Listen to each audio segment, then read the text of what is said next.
Aba mga bro, gumagapang ang Naval Group, Hanwha Ocean, at Navantia sa pakikipaglaban para sa mga kailangan ng Philippine Navy sa submarine. Pero huwag kayong mamangha dahil may isa pang posibleng makipagsabayan.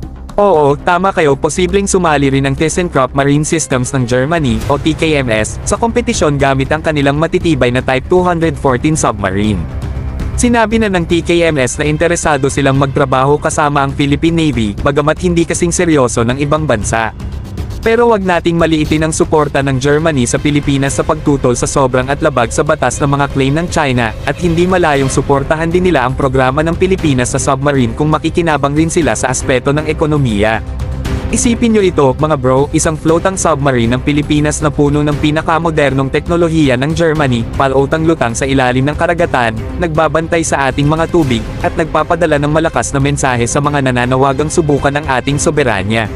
Talagang kahanga-hanga, at hindi lang ito tungkol sa depensa, ito ay tungkol sa pagbuo ng mga estratehikong alyansa at pagtatakda ng kinabukasan ng ating bansa. Pero teka muna, mayroon pang iba. Ang Type 214 submarine ay nagtatampok ng napakagaling na kakayahan, kasama ang teknolohiyang nagpapalubog nito sa kadiliman, malawakang abilidad sa loob ng matagal na panahon, at kahangahangang puwersa ng putok. Talagang isang puwersa na dapat katakutan, at kung sasama ang Germany at TKMS, ito'y magdadala sa ating depensang pandagat sa isang kakaibang antas. Ngayon, alam ko na iniisip nyo na paano ba ito magsasama-sama. Eto na, mga bro, ito'y tungkol sa synergy. Ang suporta ng Germany sa Pilipinas ay nakakasabay sa kanilang sariling interes sa rehiyon.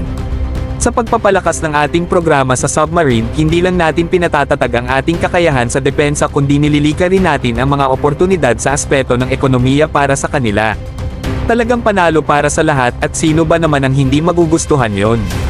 Kung nagustuhan nyo ang nakakakaba na balitang ito tungkol sa submarine, huwag niyong kalimutan mag-like at mag-subscribe sa ating channel para sa iba pang nakakasiglang defense news.